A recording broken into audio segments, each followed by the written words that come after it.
주님의 존전 앞에 예배로 나오신 여러분을 사랑하고 축복합니다.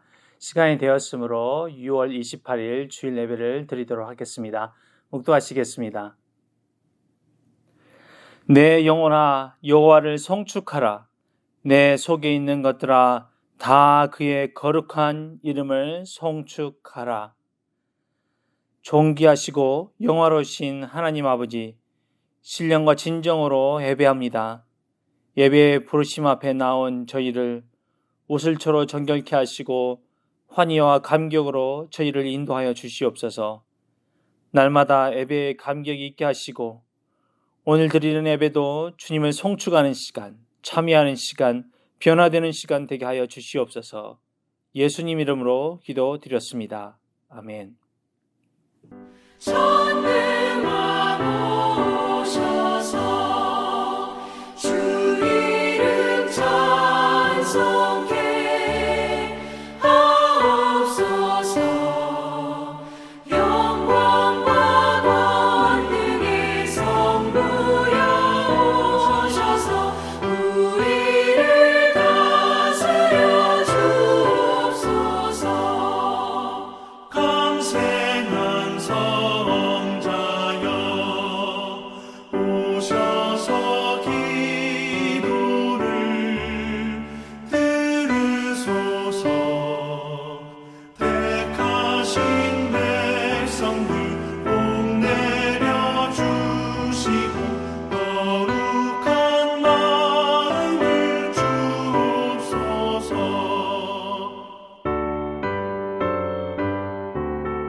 하늘에 계신 우리 아버지여, 이름이 거룩히 여김을 받으시오며 나라가 임하옵시며 뜻이 하늘에서 이루어진 것 같이 땅에서도 이루어지리이다.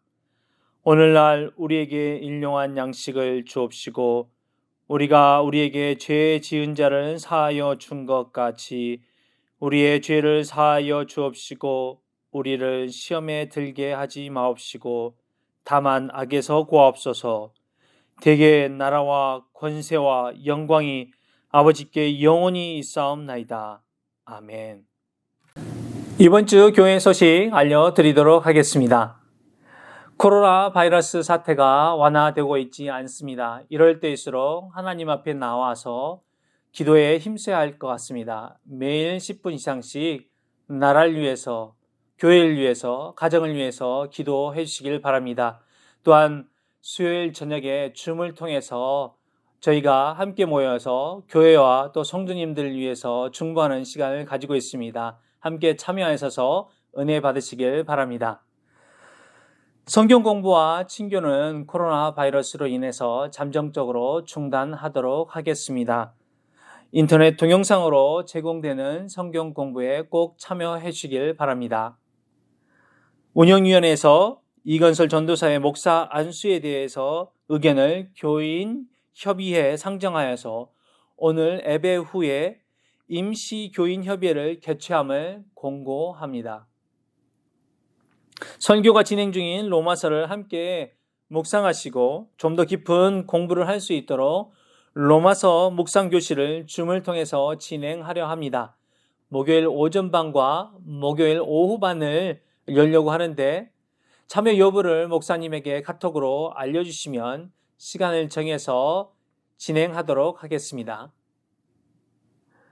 다 같이 빈들의 마른 풀같이 찬송가 183장 성령의 단비를 사모하는 마음으로 찬양 올려드리도록 하겠습니다. 찬양 부르신 후에는 김형우 형제님께서 저희를 대표하여 기도하도록 하겠습니다.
다 같이 기도하겠습니다.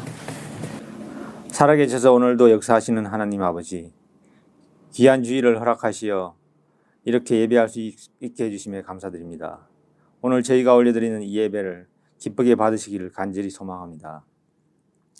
먼저 저희의 마음과 삶을 누구보다 잘 아시는 하나님 앞에 우리의 죄를 고백합니다. 주님, 지난 한 주의 삶 속에 주님의 자녀로서 모습보다 세상의 삶에 만족하며 우리의 생각과 욕심에 치우쳐져 살아왔음을 회개합니다. 특히 코로나 바이러스가 하나의 일상이 된 요즘 하나님의 은혜로 주어지는 일상의 평안에 감사하지 못했던 우리의 모습을 회개합니다. 주님, 주님의 사랑으로 우리의 허물을 덮으시고 주 안에서 머물 수 있도록 인도하여 주옵소서. 그리하여 주어진 하루하루를 하나님의 귀한 선물로 여기며 감사하고 소중히 여기게 하옵소서.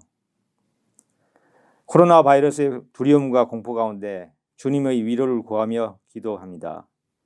하나님, 전 세계가 코로나19 바이러스 감염으로 고통과 두려움 속에 있습니다. 갑작스럽게 목숨을 잃은 분들과 사랑하는 가족을 떠나보내야 하는 가족들이 생겨나고 있습니다. 사회적 거리를 유지하며 아무것도 할 수 없고 누구의 도움도 구할 수 없으며 무엇을 어떻게 해야 할지 모르는 외롭고 힘든 싸움이 계속되고 있습니다. 지금까지 전혀 경험해보지 못한 이러한 상황 속에서 저희로 하여금 먼저 하나님께 나아가게 하시고 복음을 듣게 하옵소서. 위로의 주님, 우리 모두의 고통에 귀 기울여 주시사 우리 마음의 평안을 허락해 주옵소서. 이 위기를 잘 극복할 수 있는 용기와 담대함을 주옵소서. 주님, 주님의 자비와 은혜로 하루속히 코로나19 바이러스의 확산과 고통을 멈춰 주시기를 간절한 마음으로 기도드립니다. 주님, 부디 저희를 은혜의 강가로 인도하여 주옵소서. 이 시간 저희 일린교회 공동체를 위해 기도드립니다. 첫째로 주님, 저희 교우들 삶에 많은 변화가 있는 요즘입니다. 무엇보다도 갑작스럽게 가족을 떠나보낸 고중구 집사님 가정에 찾아와 주셔서 유가족들의 마음을 하나님께서 위로해 주시옵소서. 그리고 그 가정이 주님의 영원한 평화 안에서 안식하게 하옵기를 간절히 소망합니다. 최근 타주로 한국으로 각각 이주를 하신 김현주 집사님, 이동훈, 이상희 자매님 가정이 힘든 이주 과정과 함께 정착하는 단계에서 맞이하는 여러 가지 어려움 가운데 주님이 직접 동행하시어 그 가정들을 지켜주시고 주님의 인도하심을 경험할 수 있기를 간절히 소망합니다. 또한 저희 공동체 각 가정에 있어 건강과 경제적인 문제를 비롯한 여러 가지 삶의 문제로 고민하여 간구하는 기도를 들어주시고 친히 응답해 주시옵기를 바라고 원합니다. 주님 도와주옵소서. 이 시간을 통해 주님의 인도하심을 너희들 각 가정의 기도 제목들이 해결받고 은혜 받는 시간이 되게 하시옵소서. 둘째로 금년 한 해 저희 열린교회는 예루살렘 2020이라는 표어를 통해 오로지 순수한 기도로 성령 충만함을 받고 성장한 예루살렘 초대교회처럼 말씀과 기도로 성령 충만함을 깊이 경험하기를 간절히 소망합니다. 특히 코로나 바이러스로 인해 혼란과 두려움이 가득한 제2의 삶 가운데 더욱더 주님의 말씀과 기도에 집중함으로써 성령 충만함으로 영육 간에 강건할 수 있도록 인도하여 주옵소서. 셋째로는 이건설 전도사님의 귀국에 따라 다음 세대를 위한 EM 사역자 청빙을 위하여 기도합니다. 무엇보다도 중요한 자라나는 2세들에게 믿음의 씨앗이 튼튼히 뿌리 내릴 수 있도록 참된 주님의 말씀을 전할 주님 마음에 합당하시고 주님이 보시기에 저희 열린교회에 가장 필요하시다고 생각하시는 분을 저희에게 보내주시기를 간절히 기도드립니다. 이 어려운 가운데 매 주일마다 아름다운 찬양으로 영광드리는 찬양팀과 예배를 준비한 곳곳에 수고한 손길들이 있습니다. 주님의 사랑과 은혜가 함께 해주시고 준비한 이 예배를 주님께서 기뻐 받아 주시옵소서. 오늘 말씀을 전하시는 목사님도 오직 주님께서 주시는 진리의 말씀을 선포할 수 있도록 동행하여 주시옵소서. 이 시간 예수님을 향한 믿음과 사랑이 열린교회 모두의 마음속에 가득하게 하여 주옵소서.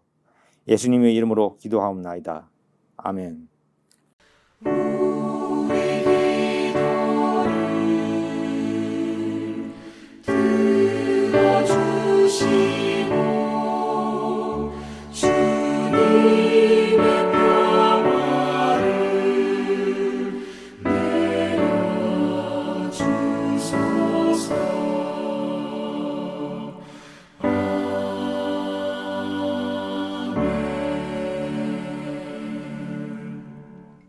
다 같이 성경 봉독하도록 하겠습니다. 오늘 말씀은 로마서 6장 1절에서 7절입니다. 그런즉 우리가 무슨 말을 하리요? 은혜를 더하게 하려고 죄에 거하겠느냐? 그럴 수 없느니라. 죄에 대하여 죽은 우리가 어찌 그 가운데 더 살리요? 무릇 그리스도 예수와 합하여 세례를 받은 우리는 그의 죽으심과 합하여 세례를 받은 줄을 알지 못하느냐? 그러므로 우리가 그의 죽으심과 합하여 세례를 받음으로 그와 함께 장사되었나니 이는 아버지의 영광으로 말미암아 그리스도를 죽은 자 가운데서 살리심과 같이 우리로 또한 새 생명 가운데서 행하게 하려 함이라. 만일 우리가 그의 죽으심과 같은 모양으로 연합한 자가 되었으면 또한 그의 부활과 같은 모양으로 연합한 자도 되리라. 우리가 알거니와 우리의 옛 사람이 예수와 함께 십자가에 못 박힌 것은 죄의 몸이 죽어 다시는 우리가 죄에게 종 노릇하지 아니하려 함이니 이는 죽은 자가 죄에서 벗어나 의롭다 하심을 얻었음이라. 아멘. 죄에 대하여 죽은 우리라는 제목으로 송성호 목사님께서 저에게 말씀 전해주도록 하겠습니다. 많은 은혜 받으시길 바랍니다. 오늘 우리에게 주신 말씀을 위해서 다 함께 기도하도록 하겠습니다. 기도하시겠습니다. 전능하신 아버지 하나님, 이 시간 주님의 말씀을 선포하여 주시옵소서. 이 말씀을 듣는 모든 분들 마음 가운데 좌정하여 주셔서 30배, 60배, 100배의 결실을 맺을 수 있도록 인도하여 주시옵시고, 주님의 말씀이 내 발의 등불이 되고 내 길에 빛이 될 수 있도록 축복하여 주시옵소서. 이 시간 사람의 생각과 말은 가려주시고 오직 십자가의 복음만이 드러날 수 있도록 인도하여 주시옵소서. 이 시간을 온전히 주님께 의지합니다. 예수님의 이름으로 기도드렸사옵나이다. 아멘. 한국에서 코로나 바이러스가 급속하게 퍼졌을 때 많은 사람들이 분노한 한 일이 있었습니다. 신천지 교인으로 알려진 대구 31번 확진자 때문입니다. 이 사람은 신천지 교회 간 사실도 계속해서 숨겼고 또 검사도 늦게 받아서 사람들이 분노했는데, 특별히 JTBC의 한 프로그램과 전화 인터뷰를 하면서 이런 말을 했습니다. 참 다행인 게 일단 제가 누명을 쓰든 어쨌든 저 때문에 많은 사람이 생명을 건질 수 있었잖아요 라고 했습니다. 자신이 감염된 이후에 많은 사람들이 바이러스 검사를 받게 되었다라는 의미로 말은 했지만, 본인 때문에 많은 사람들이 감염된 사실을 숨기며 어떻게 저렇게 뻔뻔하게 궤변을 늘어놓냐고 사람들이 흥분했습니다. 제가 좀 전에 궤변이라는 단어를 사용했는데요. 이 궤변이라는 것은 어떤 들으면 옳은 것 같지만 실은 이치에 닿지 않는 말로 억지로 둘러내어 자기 자신을 합리화시키려는 허위적인 변론을 일컫는 말입니다. 오늘 로마서 6장에 보면은요, 사도 바울은 이런 비슷한 궤변 하나를 소개합니다. 1절과 15절 두 번이나 반복해서 사도 바울이 이야기를 하는데, 어떤 사람이 이렇게 말을 한대요.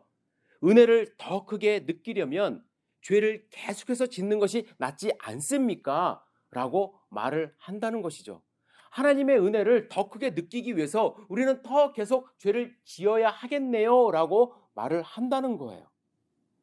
그러면 우리는 왜 사람들이 이러한 궤변을 말하는지 먼저 생각해 봐야 합니다.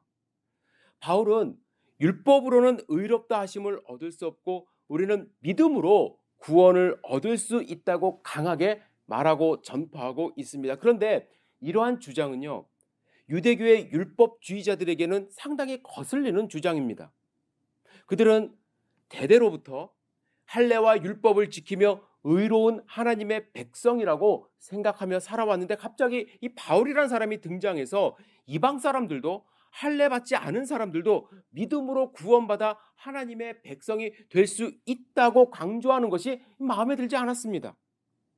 마치 예수님의 탕자의 비유에 등장하는 형과 같은 생각을 한 것입니다. 가산을 다 탕진하고 돌아온 둘째 아들에게 송아지 잡아주고 반지 끼워주고 잔치해주는 그 모습을 보면서 평생 일만 열심히 해온 자기 자신이 허무하고, 그렇게 해주는 아버지가 못마땅해진 것처럼 그렇게 말을 하는 것입니다.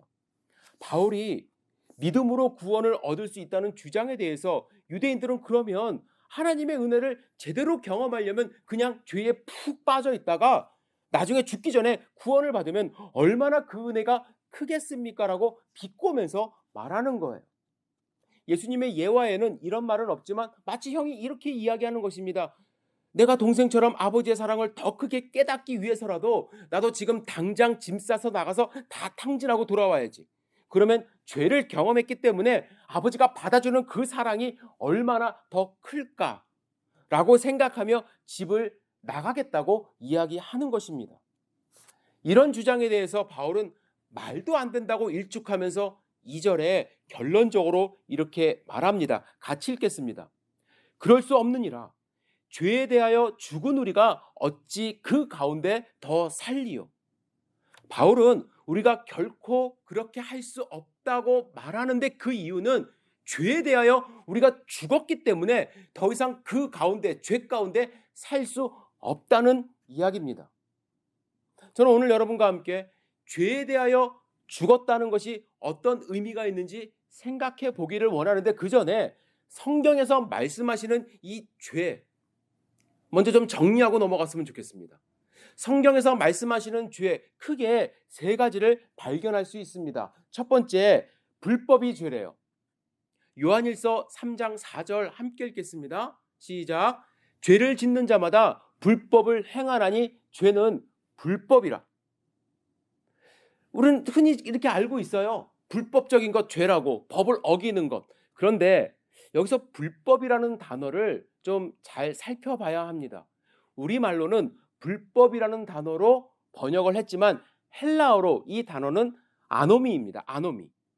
이 단어는 없다라는 뜻의 A와 법이라는 노미가 합성된 단어로 직역하면 법을 어기는 것이 아니라 법 없이 무법으로 사는 사람을 죄라고 말합니다.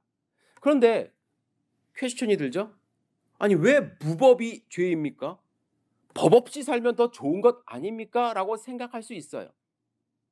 그런데 여러분들 잘 아셔야 될 게, 무법이라는 것은요, 법 없이 잘 사는 것을 뜻하는 것이 아니라 법을 무시하며 내 마음대로 사는 것을 말합니다.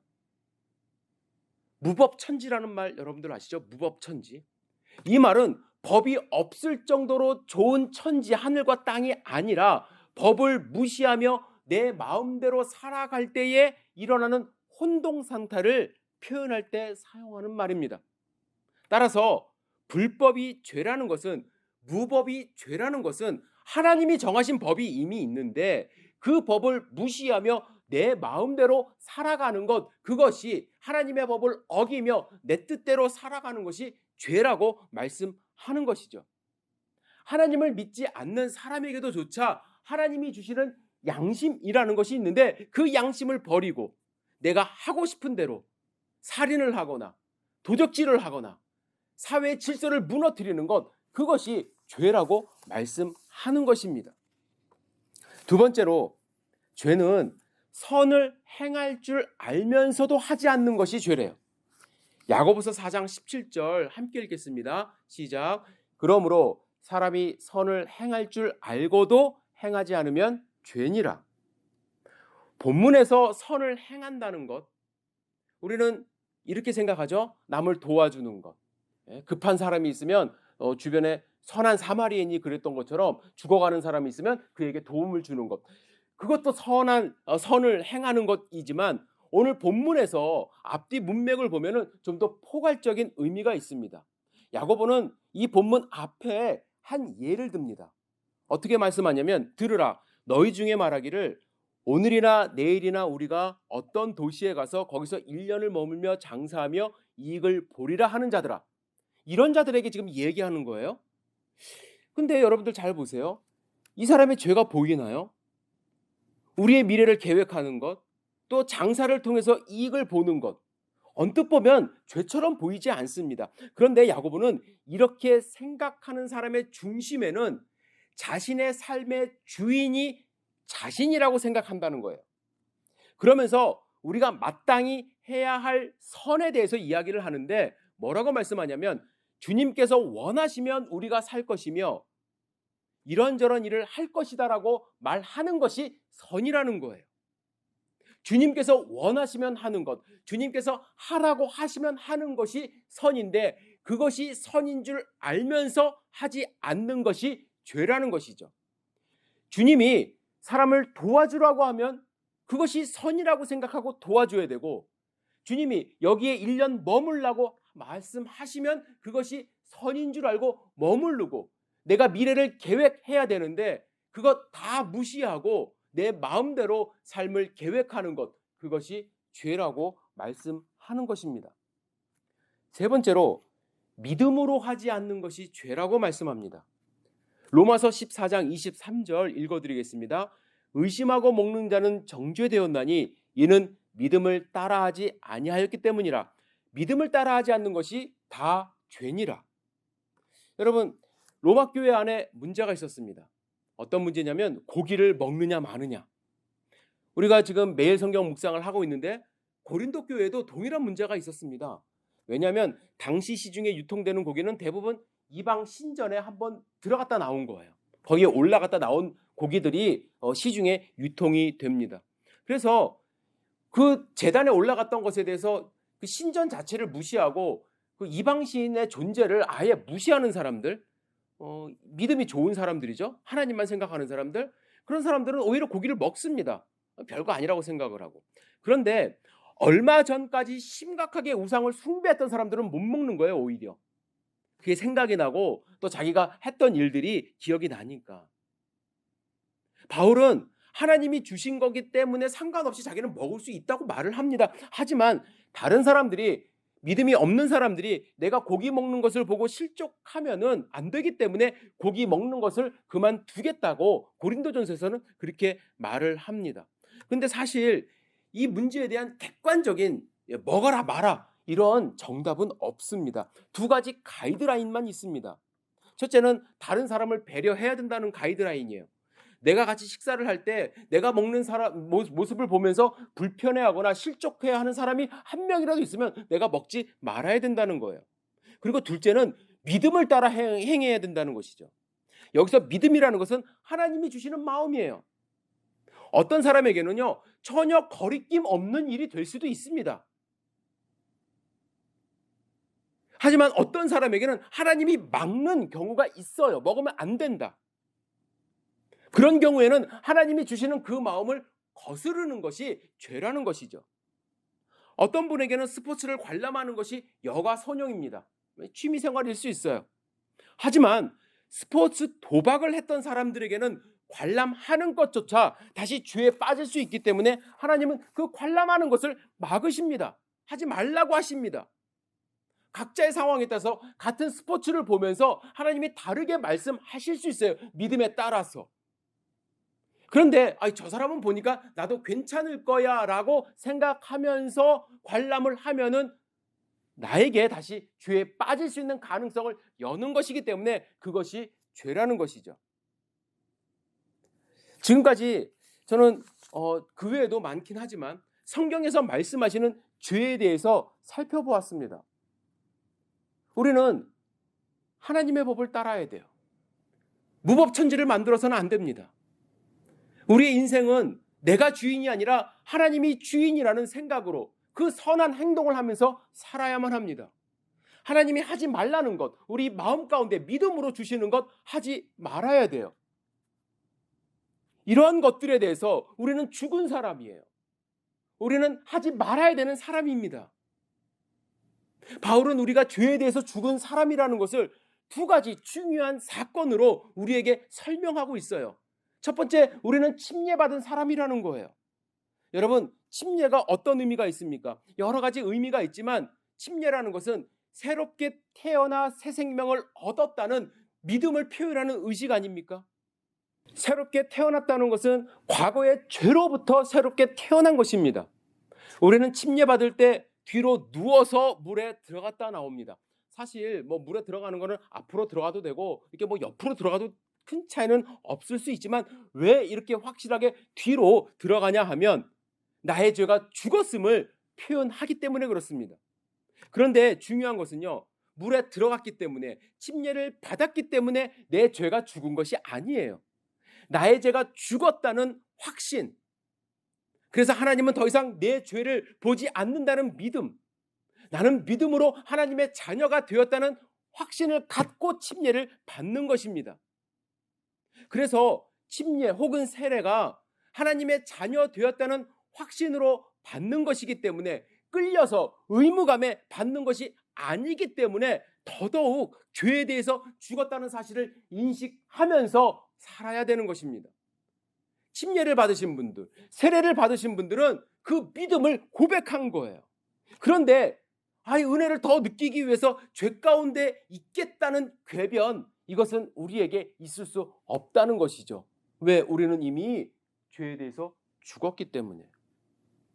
두 번째로 바울은 이 죄에 대해서 죽었다는 것을 설명하기 위하여 예수님의 십자가를 예로 사용하고 있습니다. 여러분, 예수님께서 십자가에 못 박혀 죽으신 이유가 무엇입니까? 우리의 죄를 용서하기 위함 아닙니까?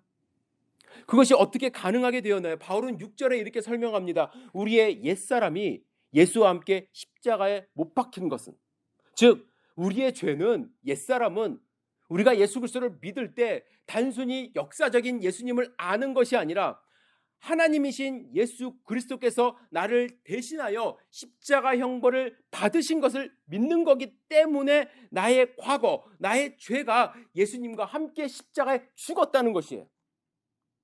제가 구약의 제사를 통해서 제사 드리는 사람이 어떻게 자신의 죄를 용서받는지 한 3주 전인가 말씀드렸습니다. 그냥 죄물을 죽이는 것이 아니잖아요. 나의 죄를 전가받은 제물을 내가 죽이는 것입니다. 즉 내가 죽는 거예요. 죄에 대해서. 예수님의 십자가 사건이 그렇다는 것이죠. 우리가 예수님을 믿는 것은 우리의 죄가 예수 그리스도와 함께 십자가에 못 박혀 죽었다는 것을 믿는 것입니다. 그래서 우리는 예수 그리스도의 십자가 사건을 통해서 죄에 대하여 죽었기 때문에 죄에 머무를 수 없는 존재가 된 것이에요. 그래서 우리가 더 크게 은혜를 경험하기 위하여 죄에 머물러 있고 싶다는 것은 궤변이 되는 것입니다. 하지만 자꾸 죄에 대해서 죽었던 옛 죄성이 깨어나는 경우는 있습니다. 애굽에서 출애굽한 이스라엘 백성이 옛날 습성으로 자꾸 돌아가려고 그래요. 그곳에서 먹던 마늘, 식량 이런 것도 생각이 나고 특별히 금송아지를 만들어 놓고 그 앞에서 춤추는 그러한 일이 있지 않았습니까? 우리가 알아야 될 사실이 있어요. 바울은 죄에 대하여 우리가 죽었다고는 했지만 내 안에 죄성이 완전히 죽었다고 하지는 않았어요. 만일 내 안에 죄의 성품이 완전히 죽었다고 한다면 우리는 절대로 죄를 지을 수 없는 완전한 영화로운 상태로 변화된 것입니다. 그러나 아직은 우리가 천국에 가지 않았죠. 하나님의 나라가 완성되지 않았습니다. 그 전까지 우리는 육신을 갖고 살 수밖에 없습니다. 그래서 죄의 성품은 우리 가운데 있어요. 그래서 바울은 로마서 7장 22절 24절에 이렇게 말합니다. 내 속사람으로는 하나님의 법을 즐거워하되 내 지체 속에서 한 다른 법이 내 마음의 법과 싸워 내 지체 속에 있는 죄의 법으로 나를 사로잡는 것을 보는도다. 오라, 나는 곤고한 사람이로다. 이 사망의 몸에서 누가 나를 건져내랴. 이 글을 지금 이 편지를 쓰고 있는 바울 자신도 자기 안에 죄의 성품이 여전히 존재하고 있음을 고백하고 있습니다. 바울은 우리가 죄에 대하여 죽었지만 여전히 죄의 성품을 갖고 살 수밖에 없기 때문에 두 가지를 당부해요. 첫째는 순종의 대상을 확실하게 하라는 것입니다. 12절을 함께 읽겠습니다. 시작. 그러므로 너희는 죄가 너희 죽을 몸을 지배하지 못하게 하여 몸의 사욕에 순종하지 말고. 이 말씀은 우리가 몸의 사욕, 즉 몸의 욕심에 순종하는 경우가 많다는 것입니다. 몸의 사욕에 순종하지 않으려면 우리가 순종해야 되는 대상이 확실하게 있어야 하는 거예요. 내가 몸의 사욕에 순종하지 말아야지라고 다짐해서는 안 되고요. 몸의 사욕에 순종하지 않기 위해서는 내가 정말로 따르고 순종해야 될 대상을 분명히 하고 나아가야만 합니다. 마치 이런 경우가 비슷해요. 내 삶에 경제적인 문제가 항상 있어요. 어떤 분 같은 경우에는 쇼핑 중독일 수 있습니다. 잘못된 경제 개념일 수도 있어요. 그것을 바꾸기 위해서는 일단 쇼핑할 수 있는 환경을 없애는 것이 최우선이죠. 물론 테라피를 받을 수도 있고 상담을 받을 수도 있지만 컴퓨터 앞에 하루 종일 앉아서 인터넷 쇼핑 창을 열어놓고 쇼핑하지 말아야지 하면은 괴롭기만 할 뿐이에요. 요셉은 보디발의 아내의 유혹이 왔을 때 그 자리를 도망갔어요. 벗어났어요. 왜냐하면 그에게 순종의 대상은 육신이 아니라 하나님 한 분이기 때문에 그렇습니다. 우리가 순종해야 될 대상은 하나님이십니다. 이 사실을 잊지 말고 내가 순종할 뿐만 바라보고 나갈 때에 죄가 더 이상 살아나질 않아요. 두 번째로 사도 바울은 우리의 몸을 의의 무기로 하나님께 드리라고 합니다.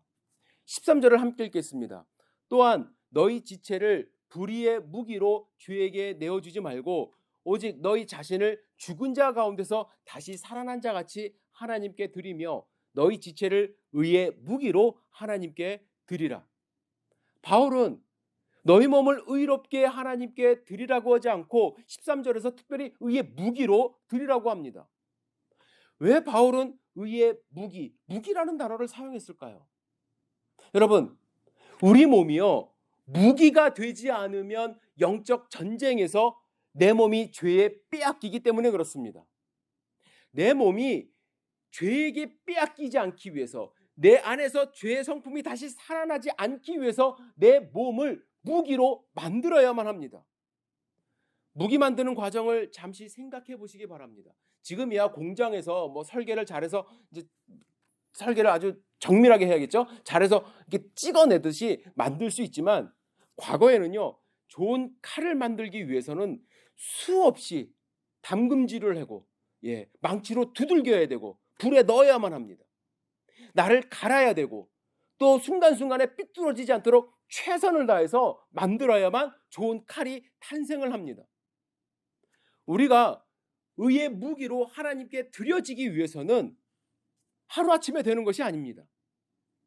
매일 하나님의 말씀을 먹고 생각하고 그리고 적용하고 또 때로는 실패해서 다시 불 속에 들어갔다 오고 그리고 정말로 매일매일 이러한 삶이 반복되어질 때 죄를 이길 수 있는, 죄를 무찔릴 수 있는 무기가 되는 거예요.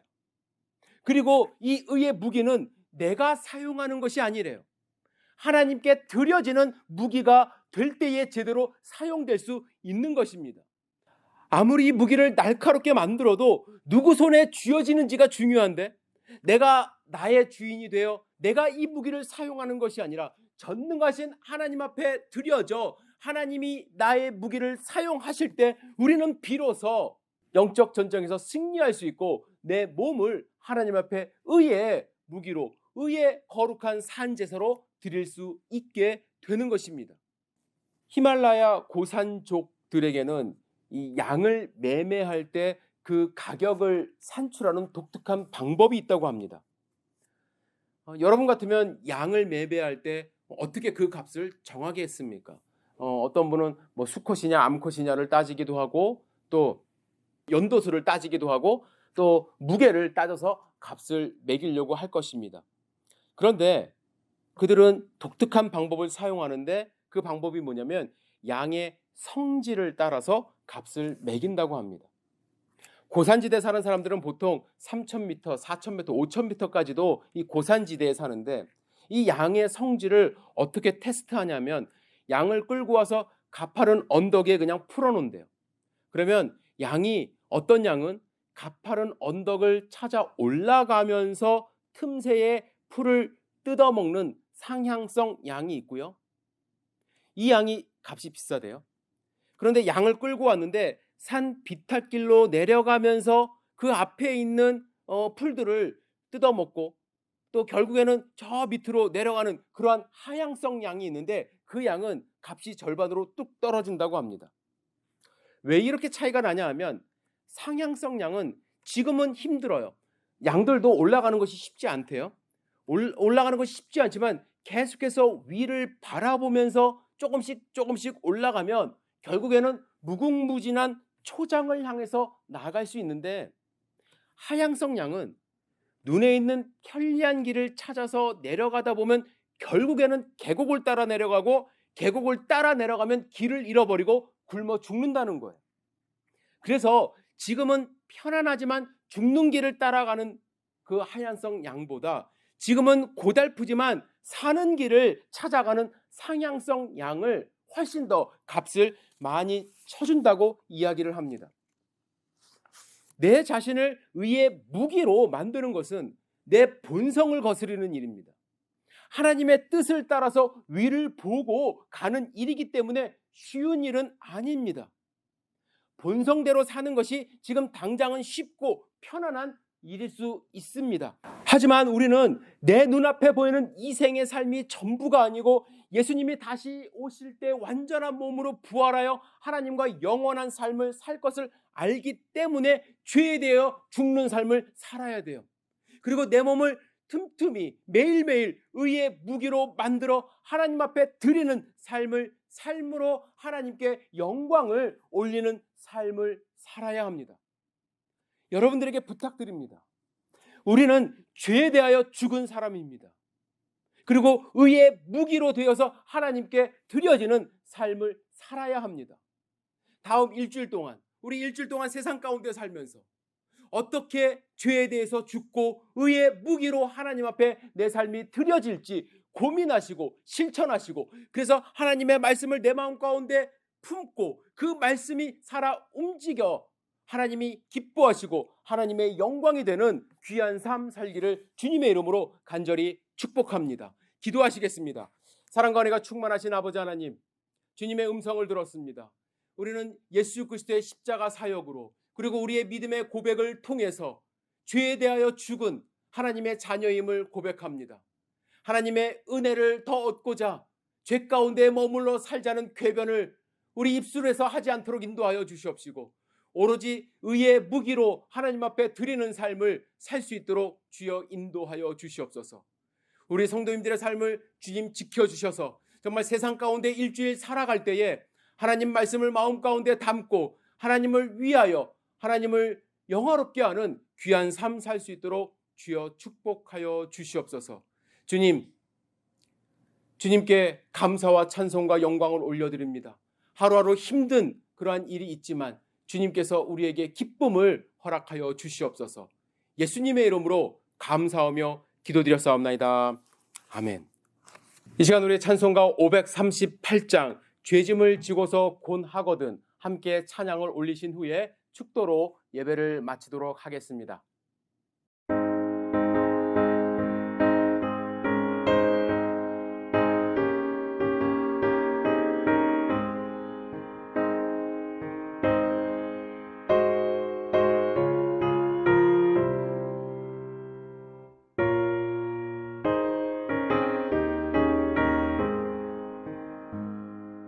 죄짐을 지고서 곤하거든 내 마음속에 주 영접하며 새 사람 되기를 원하거든 내 구주를 영접하라. 의심을 다 버리고 구주를 영접하라.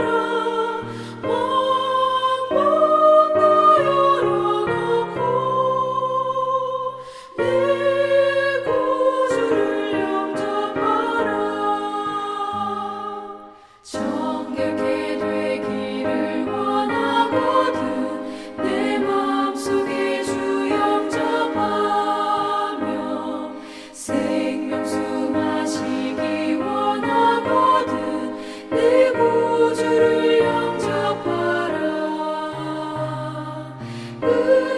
의심을 다 버리고 구주를 영접하라. 마음 다 열어놓고 내 구주를 영접하라.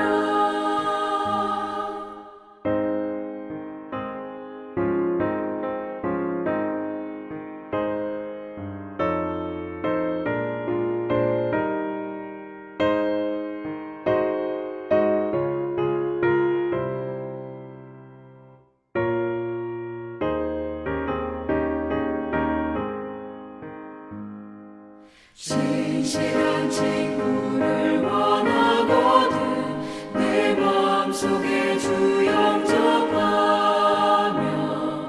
내 맘의 평안을 원하거든 내 구주를 영접하라. 의심을 다 버리고 구주를 영접하라.